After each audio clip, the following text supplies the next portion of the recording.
60 years/0 and older, what is your biggest should have done that differently in life? What's the better way? I learned this fairly early, and once I hit that realization I became so much happier. I used to have terrible self-esteem issues, chronic anxiety, and a terrible eating disorder. Getting hospitalized because of said disorder and getting into therapy lifted such a big weight off my shoulders as I began to realize that nobody's opinion of me is worth it. It's not worth me being unhappy, unhealthy, or even slightly bothered. My biggest thought that helped me get over this is to realize that people don't care or notice as much as you think they do. When you see someone trip, do you think about it for the rest of the day and get stuck on how clumsy they are? No. So why would anyone notice if you're clumsy? If you see someone with slightly crooked teeth, do you notice? You probably don't even think about it. Nobody is hung up on any of the flaws you see in yourself. Nobody notices your teeth or your weight or your clothes, so why would you freak out about it? This is so nice to read, because everyone is always like, you have one life, do something with it, you worthless piece of shit. Oh, you want a simple life? Living in a house with a partner and 2 kids?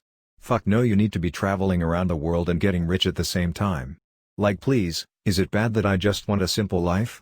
I don't need to be a famous person or see every single country. Finding happiness in continuously exploring the world and experiencing new things, or finding happiness and comfort in settling into one spot and enjoying it to the fullest, are both great ways to live one's life. No two people are the same, and we all enjoy life differently. I think the key is to know who you are and love what you love unapologetically, as long as it's not harming others. It's a shame when people can't understand that other people don't love the same things as them, or try to shame them for not fulfilling some arbitrary ideal. Sounds like you not only know exactly what you want in life, but that you also already found it, which is not something everyone can say. I am really glad to have read your comment. When I was younger, I used to think prenups equals not believing the marriage would last. Then, I got married at 19 and divorced at 20 from someone I never ever thought I'd split with. Looking back, it was a dumb marriage. But now I am 23 and I make $85,000 a year, technology. I hope in 10 to 20 years to move my way into management and make double or triple this. I live in Washington and I want a house, and you may have heard that houses are expensive as hell up here. My ex is 24, and while he does what he loves and I know he barely gets by and has no intention of working a side job to help him get more financially ahead. If we had divorced at 30, I would have been a little fucked. Anyway, I decided going forward I want a prenup. That divorce was easy because we both went our own way with our things. If I ever get divorced again, which I now understand is a real thing that happens and sometimes you can't avoid it, I would like it to be painless, at least in finances. If I ever get married again, I also love the idea of being the cool aunt that travels the world. Who knows? Have you met my parents? They got pregnant with me in high school. Married right after graduation. My dad wanted to sleep around with lots of other girls when he was a teenager and in his 20s, while my mom wanted to travel and see the world. I'm pretty sure my parents rarely had sex. My parents were never affectionate with each other. It was obvious that they were only together because they had kids together. I figured that out before I turned 10. I'm surprised they didn't get divorced much sooner. My dad is a fucking asshole and was rude to my mom's family and didn't like my mom having friends. My dad has never once admitted that he was wrong about anything. Not once in my entire life have I ever heard my dad say I'm sorry or even my bad. It's always someone else's fault. They both ran up significant credit card debt because my mom has a shopping addiction, and my dad always needs to have several vehicles and he's an alcoholic. My mom cheated on my dad and they got a divorce. My mom has remarried and is much happier now. Her and her husband both got jobs that allow them to travel together, and they're rarely at their own house. My dad started drinking even more, got several DUIs, got fired from his job and didn't bother looking for one for over a year. Now he's got a job but he hates it, and he still wastes most of his paycheck on alcohol. I can only hope you do not judge harshly. What I would have done differently is not think sex was love. I know now that at the time, I did not think someone could like/love me for me. I can also understand now that foster homes and then super strict upbringing from age 11, and, lol, having my early life void of affection. I laugh now because it is heavy stuff, but I've come a long way, baby. So I gave of myself when I did not have to. Lots of good guys. But they did not stay around long. Crying face, but I have forgiven myself. I'm a genuine, caring, giving woman. I guess I just want females to know that you can have love and guy friends without giving of your body. Sex is not love. I hope you understand what I tried to convey.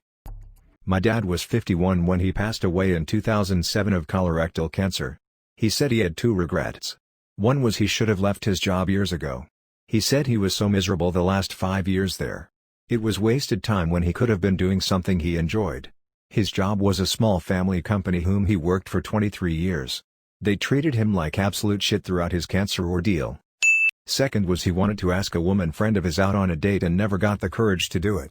This was so sad because my dad never went out with anyone when I was growing up. He must have really liked her a lot. He was about to, and because he got his cancer diagnosis it was too late. His words stay with me. I was unhappy with my workplace and finally after many years will be moving on to a better position in September. Life is really too short. My dad's advice to me. Only believe half of what you see and nothing that you hear.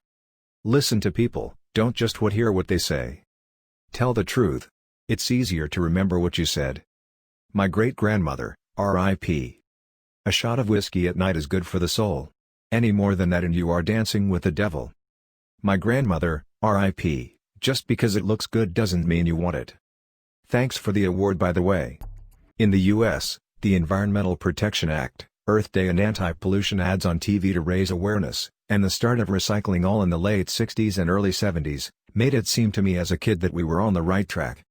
I grew up to understand that pollution was a local problem. Pollution was defined as smoke, chemicals, trash, and nuclear waste. A lot of that pollution was stopped in the 70s and 80s. It seemed to me that it was enough.